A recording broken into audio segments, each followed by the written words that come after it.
ಈಗಾಗಲೇ ಗಮನಿಸ್ತಾ ಹೋದ್ರೆ ಚಿತ್ರದುರ್ಗದ ಹಿರಿಯೂರಿನಲ್ಲಿ ಆಗಿರುವಂಥ ಒಂದು ಘಟನೆ ಇದೆಯಲ್ಲ, ಒಂದು ಕಡೆ ಗಮನಿಸ್ತಾ ಹೋದ್ರೆ ಹಬ್ಬ, ಕ್ರಿಸ್ಮಸ್ ಹಬ್ಬ, ಒಂದು ಕಡೆ ರಜೆ, ಗೋಕರ್ಣಗೆ ಹೋಗಬೇಕು, ಆ ಕಡೆ ಹೋಗಬೇಕು, ಇವ್ರನ್ನ ಭೇಟಿ ಆಗಬೇಕು, ಅವ್ರನ್ನ ಭೇಟಿ ಆಗಬೇಕು, ರಜೆ ಇರೋದ್ರಿಂದಾಗಿ ಒಂದು ಕಡೆ ತಂದೆ ತಾಯಿನ ಭೇಟಿ ಆಗೋದಕ್ಕೆ ಅದೆಷ್ಟೋ ಜನ ಹೋಗ್ತಾ ಇದ್ರು. ಒಂದು ಕಡೆ ಗಮನಿಸ್ತಾ ಹೋದ್ರೆ ಇನ್ನೂ ಕೂಡ ಸಂಪೂರ್ಣವಾದಂಥ ಮಾಹಿತಿ ಬಂದಿಲ್ಲ, ಯಾರ್ಯಾರು ಏನೇನೋ ಎಲ್ಲೆಲ್ಲಿ ಹೋಗ್ತಾ ಇದ್ರು, ಎಲ್ಲಿಂದ ಒಂದು ಕಡೆ ಜರ್ನಿ ಆಗ್ತಾ ಇತ್ತು ಅನ್ನೋದ್ರ ಬಗ್ಗೆಯೂ ಕೂಡ, ಯಾಕಂದರೆ ಅದೆಷ್ಟು ಜನ ಇದ್ದಾರೆ ಅನ್ನೋದ್ರ ಬಗ್ಗೆಯೂ ಕೂಡ ಮಾಹಿತಿ ಸಿಕ್ಕಿದೆ. ಬಟ್ ಈಗಾಗಲೇ ಗಮನಿಸ್ತಾ ಹೋದರೆ ಆ ಕುಟುಂಬಗಳು ಅವ್ರಿಗೋಸ್ಕರ ಕಾಯ್ತಾ ಇದ್ರಿ.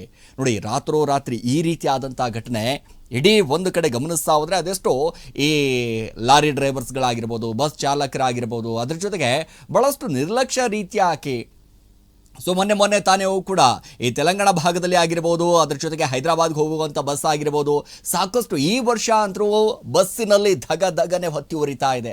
ಎಲ್ಲಿ ನೋಡಿದ್ರೂ ಕೂಡ ಬಸ್ಸಿನ ಒಂದು ಕಡೆ ಏನೋ ಮನೆ ಉಮ್ರಾ ಹೋಗ್ತಾ ಇರಬೇಕಾದಂಥ ಸಂದರ್ಭದಲ್ಲೂ ಕೂಡ ಸೊ ಅಲ್ಲೂ ಕೂಡ 49 ಜನ ಈ ರೀತಿಯಾಗಿ, ಅಂದರೆ ಈ ವರ್ಷ ನಿಜವಾಗ್ಲೂ ಕೂಡ ಎಂಡ್ವರೆಗೂ ಕೂಡ ಅಂತಂದರೆ ಆರಂಭ ಆದಾಗಿಂದ ಇಲ್ಲಿವರೆಗೂ ಕೂಡ ಒಂದು ಕಡೆ ಗಮನಿಸ್ತಾ ಹೋದರೆ ಬಸ್ಸಿನ ಅಪಘಾತಗಳು ಪ್ರತಿ ವರ್ಷದಂತೆ ಈ ವರ್ಷ ಯಾವ ರೀತಿಯಾಗಿದೆ ಅಂತಂದರೆ ಅದೆಷ್ಟು ಜನರ ಜೀವವನ್ನು ತೆಗೆದುಕೊಂಡಿದ್ರೆ, ಅದು ಏನು ಚಾಲಕರ ನಿರ್ಲಕ್ಷ್ಯನೋ ಅಥವಾ ಟೈಮೇ ಸುಮಾರಾಗಿತ್ತೋ ಗೊತ್ತಿಲ್ಲ. ಬಟ್ ಈ ರೀತಿಯಾದಂಥ ಒಂದಿಷ್ಟು ಘಟನೆಗಳು, ಹಬ್ಬದ ಒಂದು ಕಡೆ ಹಬ್ಬದ ವಾತಾವರಣ, ಹಬ್ಬ ರಜೆ ಇದೆ, ಎಲ್ಲರ ಜೊತೆ ಹಬ್ಬ ಆಚರಿಸ್ಬೇಕು, ತಂದೆ ತಾಯಿ ಜೊತೆ ಹೋಗಿ ಹಬ್ಬ ಆಚರಣೆ ಮಾಡಬೇಕು, ಇನ್ನೇನು ಹೊಸ ವರ್ಷ ಬರ್ತಾ ಇದೆ, ಈ ವರ್ಷ ಸಿಕ್ಕಾಪಟ್ಟೆ ಕನಸುಗಳನ್ನು ಕಟ್ಕೊಂಡಿದ್ದೀವಿ, 2026ರಲ್ಲಿ ನಮ್ಮ ಜೀವನವನ್ನು ಸಂಪೂರ್ಣವಾಗಿ ಬದಲಾವಣೆ ಮಾಡ್ಕೊಳ್ಳೋಣ ಅನ್ನುವಂಥ ಲೆಕ್ಕಾಚಾರದಲ್ಲಿ ಈ ವರ್ಷ ಸಿಕ್ಕಾಪಟ್ಟೆ ಕಮೆಂಟ್ಗಳಿತ್ತು, ಅದೆಲ್ಲವೂ ಕೂಡ ನಿಭಾಯಿಸಿದ್ದೀನಿ ಅನ್ನುವಂಥ ಒಂದು ಕಡೆ ಇವೆಲ್ಲ ಒಂದು ಗಮನಿಸ್ತಾ ಹೋದರೆ ನೋಡಿ, ಅಪಘಾತದಲ್ಲಿ ಇದೀಗ 9 ಜನ ಮೃತಪಟ್ಟವರಿದ್ದಾರಲ್ಲ, ಅದೇನು ಕನಸುಗಳನ್ನು ಕಂಡಿದ್ರು, ಅದೇನು ಆ ಆಸೆಗಳನ್ನು ಇಟ್ಕೊಂಡಿದ್ರು, ಅದೆಲ್ಲವೂ ಕೂಡ ಇದೀಗ ನುಚ್ಚು ನೂರಾಗಿದೆ. ಸೊ ಕೆಲವರನ್ನ ಬೆಂಗಳೂರಿನ ವಿಕ್ಟೋರಿಯಾ ಆಸ್ಪತ್ರೆಗೆ ಕಳಿಸಲಾಗಿದೆ, ಅಲ್ಲಿಯೂ ಕೂಡ ಅವರನ್ನು ಚಿಕಿತ್ಸೆ ನಡೀತಾ ಇರುವಂಥದ್ದು. ಹಿರಿಯೂರಿನಿಂದ ಬೆಂಗಳೂರಿಗೆ ಬರ್ತಾ ಇದ್ದಂಥ ಒಂದು ಕಡೆ ಲಾರಿ, ಬೆಂಗಳೂರಿನಿಂದ ಗೋಕರ್ಣಗೆ ಹೋಗ್ತಾ ಇದ್ದಂಥ ಒಂದು ಬಸ್ಸು, ರಾಷ್ಟ್ರೀಯ ಹೆದ್ದಾರಿ 48ರಲ್ಲಿ ಗಮನಿಸ್ತಾ ಹೋದರೆ ರಾತ್ರಿ ಸರಿಸುಮಾರು ಭಾಳಷ್ಟು ನಿದ್ದೆಯಲ್ಲಿ ಜಾರಿದಂಥವರು, ಸುಖ ನಿದ್ದೆಯಲ್ಲಿ ಜಾರಿದಂಥವರು ಇದೀಗ ಸಾವನ್ನಪ್ಪಿದ್ದಾರೆ ಅನ್ನುವಂಥದ್ದು. ಒಂದು ಕಡೆ ಗಮನಿಸ್ತಾ ಹೋದರೆ ಯಾವ್ಯಾವ ಪರಿಸ್ಥಿತಿ ಯಾರ್ಯಾರ ಹಣೆ ಬರಹದಲ್ಲಿ ಅದೆಷ್ಟು ಬರೆದಿರುತ್ತೆ ಗೊತ್ತಿಲ್ಲ. ನೋಡಿ, ಈ ರೀತಿಯಾದಂಥ ಪರಿಸ್ಥಿತಿ. ಸೊ ಬಸ್ನಲ್ಲಿ 15 ಮಹಿಳೆಯರು 14 ಪುರುಷರು ಒಂದರ ಕಡೆ ಪ್ರಯಾಣ ಮಾಡ್ತಿದ್ರಂತ. ಮಂಜುನಾಥ್, ಸಂಧ್ಯಾ, ಶಶಾಂಕ್, ದಿಲೀಪ್, ನೋಡಿ ವಿ ಬಿಂದು, ಕೆ ಕವಿತಾ, ಅನಿರುದ್ಧ, ಬೆನರ್ಜಿ, ಅಮೃತ, ಈಶಾ, ಸೂರಜ್, ಮಾನಸ, ಮಿಲನ, ಹೇಮ ಕುಮಾರ್, ಕಲ್ಪನಾ, ಪ್ರಜಾಪತಿ, ಸೊ ಶಶಿಕಾಂತ್ ಆಗಿರ್ಬೋದು, ವಿಜಯ್ ಭಂಡಾರಿ ಆಗಿರ್ಬೋದು, ನವ್ಯ ಆಗಿರ್ಬೋದು, ಅಭಿಷೇಕ್ ಆಗಿರ್ಬೋದು, ಕಿರಣ್ ಆಗಿರ್ಬೋದು, ಬಸ್ನಲ್ಲಿ ಸರಿ ಸುಮಾರು 29 ಜನ ಪ್ರಯಾಣ ಮಾಡ್ತಾ ಇದ್ದಾರೆ. 29 ಜನ ಪ್ರಯಾಣವನ್ನು ಮಾಡ್ತಾ ಇದ್ರು.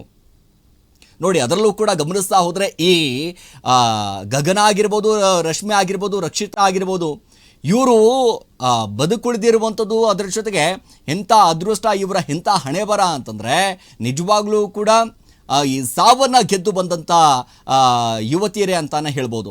ಯಾಕೆ ಅಂತಂದರೆ ಅಂಥ ಒಂದು ಘಟನೆ ಸಂದರ್ಭದಲ್ಲೂ ಕೂಡ ಅದಾದ ನಂತರ ಗೊತ್ತಾಗಿದ್ದು, ನೋಡಿ ಇದು ಬೆಂಗಳೂರು ಟು ಗೋಕರ್ಣ ಹೋಗಬೇಕಾದಂಥ ಸಂದರ್ಭದಲ್ಲಿ ಸೆಲ್ಫಿಯನ್ನು ಹೊಡ್ಕೊಂಡಿದ್ರು, ಫ್ರೆಂಡ್ಸ್ ಜೊತೆ ಹೋಗ್ತಾ ಇದ್ರು, ಒಂದು ಕಡೆ ಮನೆಗೆ ಹೋಗಬೇಕು, ಹಬ್ಬವನ್ನು ಆಚರಣೆ ಮಾಡಬೇಕು, ಹಾಗೆ ಮಾಡಬೇಕು, ಹೇಗೆ ಮಾಡಬೇಕು ಅನ್ನುವಂಥ ಅಂದ್ಕೊಂಡಿದ್ರು.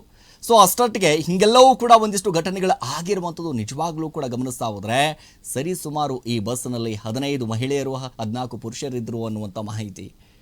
ನೋಡಿ, ಈಗಾಗಲೇ ಎಲ್ಲರೂ ಕೂಡ ಈಗ ಸಂತಾಪವನ್ನು ಸೂಚಿಸ್ತಾ ಇದ್ದಾರೆ, ಎಲ್ಲರೂ ಕೂಡ ಒಂದಿಷ್ಟು ಪರಿಹಾರವನ್ನು ಘೋಷಣೆ ಮಾಡುವಂಥ ಕೆಲಸ ಮಾಡ್ತಾ ಇದ್ದಾರೆ. ಆದರೆ ಆ ಕುಟುಂಬಕ್ಕೆ ಆಧಾರ ಸ್ತಂಭಗಳಾಗಿದ್ದರು, ಆ ಮನೆ ಜವಾಬ್ದಾರಿಯನ್ನು ಹೊತ್ತುಕೊಂಡಿದ್ರು, ಅದೆಷ್ಟೋ ಜನ ಮನೆ ಇವರ ಮೇಲೇ ನಡೀತಾ ಇತ್ತು. ಸೊ ಇಂಥ ಸಂದರ್ಭದಲ್ಲಿ ಇದೀಗ ಇಂಥ ಘಟನೆಗಳು ಒಂದಿಷ್ಟು ಮರುಕಳಿಸ್ತಾ ಇರುವಂಥದ್ದು. ಅದರ ಜೊತೆಗೆ ಲಾರಿ ಚಾಲಕರು, ಒಂದು ಕಡೆ ಲಾರಿ ಚಾಲಕರಾಗಿರ್ಬೋದು, KSRTC ಬಸ್ ಚಾಲಕರಾಗಿರ್ಬೋದು, ಏನು ಸ್ಕೂಲ್ ಬಸ್ ವಾಹನದ ಚಾಲಕರಾಗಿರ್ಬೋದು, ಯಾರೇ ಆದರೂ ಕೂಡ ಚಾಲಕರು ಒಂದಿಷ್ಟು ಮೈ ಮೇಲೆ ಒಂದಿಷ್ಟು ಪ್ರಜ್ಞೆ ಇರಬೇಕ್ರಿ. ಯಾವುದೇ ಲಾರಿ ಡ್ರೈವರ್ ಆದರೆ ಏನಾಯಿತು, ಬಸ್ ಚಾಲಕ ಆದರೆ ಏನಾಯಿತು, ಯಾರೇ ಆದರೂ ಕೂಡ ಮೈ ಮೇಲೆ ತುಂಬ ಪ್ರಜ್ಞೆ ಇರಬೇಕು.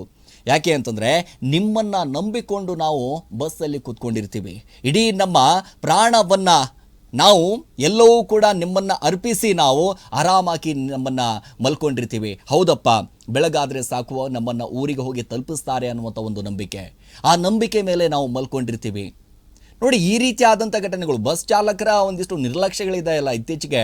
ಸೊ ಈ ಸ್ಲೀಪರ್ ಬಸ್ ಚಾಲಕರಾಗಿರ್ಬೋದು, ಖಾಸಗಿ ಬಸ್ದಾಗಿರ್ಬೋದು, KSRTC ಬಸ್ ಆಗಿರ್ಬೋದು, ಯಾರೇ ಆದರೂ ಕೂಡ ಭಾಳಷ್ಟು ಇತ್ತೀಚೆಗೆ ಹಿಂಗಾಗ್ತಾ ಇದೆ ಅಂತಂದರೆ ಇಲ್ಲೂ ಕೂಡ ಕಾಂಪಿಟೇಷನ್ ಒಂದು ಕಡೆ. ನಾನು ಬಸ್ ಮುಂದೆ ಹೋಗ್ತೀನಾ ಅಥವಾ ನೀನು ಮುಂದೆ ಹೋಗ್ತೀಯಾ, ಅಥವಾ ನೀನು ಮುಂದೆ ಹೋಗ್ತೀಯಾ ನಾನು ಮುಂದೆ ಹೋಗ್ತೀನಿ, ಅಥವಾ ನಾನು ಬೇಗ ಹೋಗಿ ರೀಚ್ ಆಗ್ತೀನಾ ಅಥವಾ ನೀನು ಬೇಗ ಹೋಗಿ ರೀಚ್ ಆಗ್ತೀಯಾ, ಈ ರೀತಿಯಾದಂಥ ಒಂದಿಷ್ಟು ಕಾಂಪಿಟೇಷನ್ ಒಳಗೊಳಗೆ. ಅದರ ಜೊತೆಗೆ ಈ KSRTC ಬಸ್ ಹಾಗೆ ಈ ಖಾಸಗಿ ಬಸ್ಗಳ ಮಧ್ಯದಲ್ಲೂ ಕೂಡ ಒಂದಿಷ್ಟು ಓವರ್ಟ್ಯಾಕ್ ನೋಡಬೇಕು. ಒಂದು ಕಡೆ ರಾಷ್ಟ್ರೀಯ ಹೆದ್ದಾರಿ ರಾತ್ರಿ ಆದರೆ ಸಾಕು, ಒಂದಿಷ್ಟು ಹೆದ್ದಾರಿಗಳಲ್ಲಿ ಬಸ್ಗಳದೇ ರಾಜ್ಯಭಾರ. ಅದು ಯಾವ ರೀತಿ ಅಂತಂದರೆ ಸಣ್ಣ ಪುಟ್ಟ ಈ ಬೈಕ್ಗಳಾಗಿರ್ಬೋದು, ಕಾರ್ಗಳಾಗಿರ್ಬೋದು, ಬಸ್ ಚಾಲಕರಿಗೆ ಕಾಣಿಸೋದೇ ಇಲ್ಲ. ಒಂದು ಕಡೆ ಹಂಸು ಕೂಡ ಕಾಣಿಸೋದಿಲ್ಲ. ಹೋಗ್ತಾ ಇದ್ರೆ 120, 180, 160 ಈ ರೀತಿಯಾದಂಥ ಸ್ಪೀಡ್ಗಳು, ಅಷ್ಟರ ಮಟ್ಟಿಗೆ ಸ್ಪೀಡಾಗಿ ಹೋಗುವಂಥದ್ದು. ಯಾರ ಮೇಲೂ ಕೂಡ ಇದು ಯಾವ ರೀತಿಯಾದಂಥ ನಂಬಿಕೆ ಇಡಬೇಕು? ನೋಡಿ, ಹಬ್ಬ ಹರಿದಿನ ಅಂತಂದಾಗ ಸಾಕಷ್ಟು ಕುಟುಂಬಗಳು ಒಂದು ಕಡೆ ಮನೆಗೆ ಹೋಗ್ತಾ ಇರುತ್ತೆ. ಭೀಕರ ರಸ್ತೆ ಅಪಘಾತದಲ್ಲಿ 9 ಜನ ದುರ್ಮರಣ. ನಿನ್ನೆ ರಾತ್ರಿ 8:30ಕ್ಕೆ ಮೆಜೆಸ್ಟಿಕ್ನಿಂದ ಹೊರಟಂತ ಬಸ್ ಇದು. Seabird sleeper coach tourist bus ಇದು. 32 ಸೀಟ್ಗಳ ಪೈಕಿ 29 ಸೀಟ್ ಒಂದ್ ಕಡೆ ಬುಕ್ ಆಗಿದ್ದು ಈ ಬಸ್ಗೆ. ಬೆಂಗಳೂರಿನಿಂದ ಗೋಕರ್ಣಗೆ ಟಿಕೆಟ್ ಬುಕ್ಕಿಂಗ್ ಕಡೆ ಗಮನಿಸ್ತಾ ಹೋದ್ರೆ ಗೋಕರ್ಣಕ್ಕೆ 25 ಜನ ಒಂದ್ ಕಡೆ ಪ್ರಯಾಣವನ್ನ ಮಾಡ್ತಾ ಇದ್ರು.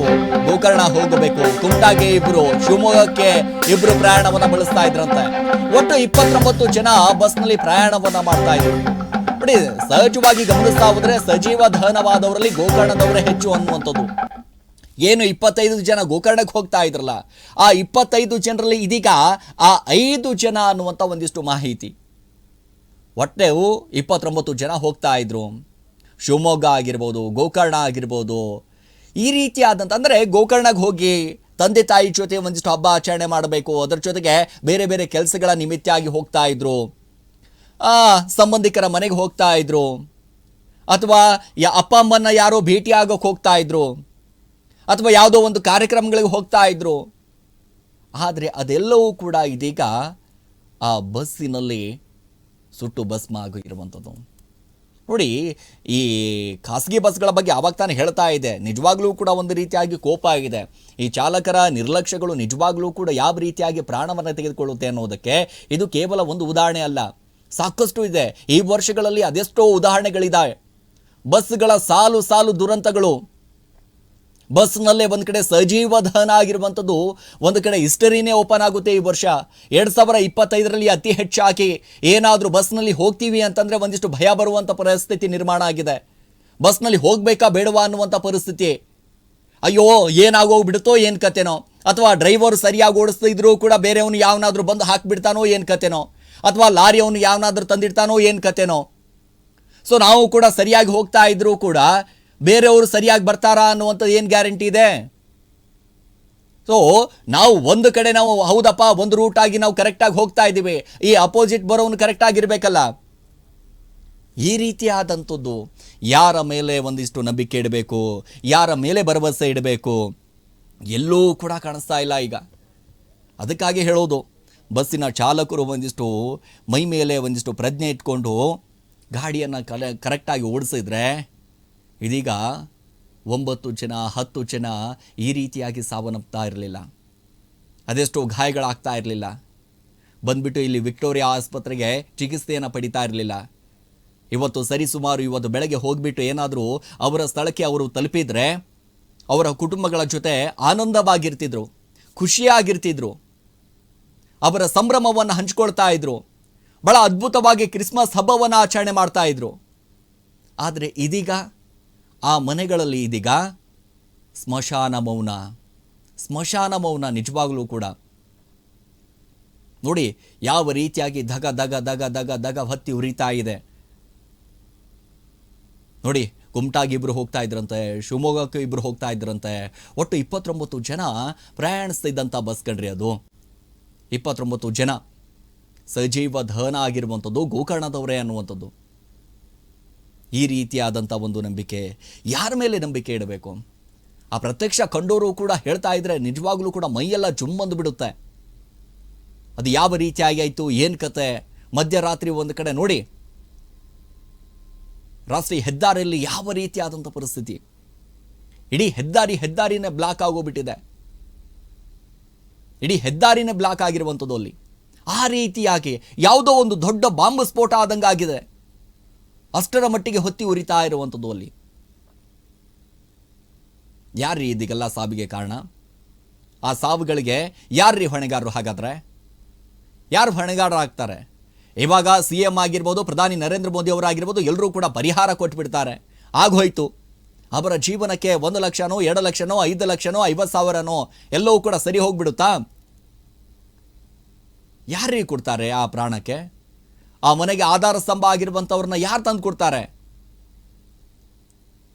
5 ಲಕ್ಷ ಏನು ಪರಿಹಾರನ ಒಂದು ಕಡೆ, 50,000 ಏನು ಪರಿಹಾರನ? ಅದು ಏನಾದರೆ ಸಾಕು, ಒಂದಿಷ್ಟು ಪರಿಹಾರ ತಗೊಂಡು ಬಂದ್ಬಿಡ್ತಾರೆ. ಆ ಕುಟುಂಬಗಳಿಗೆ ಆಸರೆ ಆಗಬೇಕು. ಆ ಪರಿಹಾರ ದುಡ್ಡು ಕೂಡ ಒಂದು ಕಡೆ ತೆಗೆದುಕೊಳ್ಳಬೇಕು ಅಂತಂದರೆ ಪರದಾಡ್ಬಿಡಬೇಕು. ಆ ರೀತಿಯಾದಂಥ ಪರಿಸ್ಥಿತಿ. ಪರಿಹಾರ ಕೊಡೋದು ಕೊಡ್ತಾರೆ, ಅದಾದ ನಂತರ ಪರದಾಡಬೇಕಲ್ಲ ಅದು. ನೋಡಿ, ಗಮನಿಸ್ತಾ ಇದ್ರ ದೃಶ್ಯಾವಳಿಗಳಲ್ಲಿ ಭೀಕರ ರಸ್ತೆ ಅಪಘಾತ ಯಾವ ರೀತಿಯಾಗಿದೆ. ಬಸ್ಗಳ ಮೇಲೆ ಬಸ್ಸು ಒಂದು ಕಡೆ, ಕ್ಯಾಂಟರು ಮತ್ತೊಂದು ಕಡೆ. ಅಂದರೆ ಹೆದ್ದಾರಿಯಲ್ಲಿ ಒಂದು ಕಡೆ ಸಾಗೋದೇ ಭಾಳಷ್ಟು ಭಯ ಬರ್ತಾ ಇದೆ ಇತ್ತೀಚೆಗೆ. ಗಾಡಿಗಳಲ್ಲಿ ಹೋಗೋದೆ, ಬಸ್ಗಳಲ್ಲಿ ಹೋಗೋದೇ ಒಂದಿಷ್ಟು ಭಯ ಬರ್ತಾ ಇದೆ. ಜನ ಭಯಭೀತರಾಗಿಬಿಟ್ಟಿದ್ದಾರೆ. ಯಾವ ಬಸ್ಸಲ್ಲಿ ಹೋದರೆ ಏನಾಗ್ಬಿಡುತ್ತೋ, ಏನು ಕಥೆನೋ, ಈ ಬಸ್ಸಲ್ಲಿ ಹೋದರೆ ಹಿಂಗಾಗ್ಬಿಡುತ್ತೋ, ಆ ಬಸ್ಸಲ್ಲಿ ಹೋದರೆ ಏನಾಗ್ಬಿಡುತ್ತೋ. ಇತ್ತೀಚಿನ ದಿನಗಳಲ್ಲಿ ಈ ವರ್ಷದಲ್ಲಿ ಅಂತೂ ಅತಿ ಹೆಚ್ಚಾಗಿ ಬಸ್ ಅಪಘಾತ ಇದೆಯಲ್ಲ, ಅತಿ ಹೆಚ್ಚಾಗಿ ಈ ವರ್ಷದಲ್ಲಿ ಸಾವನ್ನಪ್ಪಿದೆ ಈ ಬಸ್ಗಳಿಂದ. ಈ ಬಸ್ಗಳಲ್ಲಿ ಪ್ರಯಾಣ ಮಾಡಿಕೊಂಡೆ, ಬಸ್ನಲ್ಲಿ ಒಂದಿಷ್ಟು ಧಗ ಬೆಂಕಿ ಹೊತ್ತುಕೊಂಡು, ಅಥವಾ ಬಸ್ಸಿಗೆ ಯಾವನಾದರೂ ಬಂದು ಗುದ್ದಿ, ಅಥವಾ ಬೇರೆ ಬೇರೆ ರೀತಿಯಾದಂಥ ಪರಿಣಾಮ ಆಗಿ, ಅಥವಾ ಚಾಲಕನ ನಿರ್ಲಕ್ಷ್ಯನೋ, ಅಥವಾ ಎದುರಿಗೆ ಬರೋನ ನಿರ್ಲಕ್ಷ್ಯನೋ, ಈ ರೀತಿಯಾಗಿ ನೋಡಿ ಇಂಥ ಪರಿಸ್ಥಿತಿ. ಅಧಿಕಾರಿಗಳು ಅಲ್ಲಿ ಭೇಟಿ ಕೊಟ್ಟಿದ್ದಾರೆ, ಪರಿಶೀಲನೆ ಮಾಡ್ತಾ ಇದ್ದಾರೆ. ಆ ಕುಟುಂಬಗಳಿಗೆ ಒಂದಿಷ್ಟು ಮಾಹಿತಿ ಕೊಡುವಂಥ ಕೆಲಸವನ್ನು ಮಾಡ್ತಾ ಇದ್ದಾರೆ.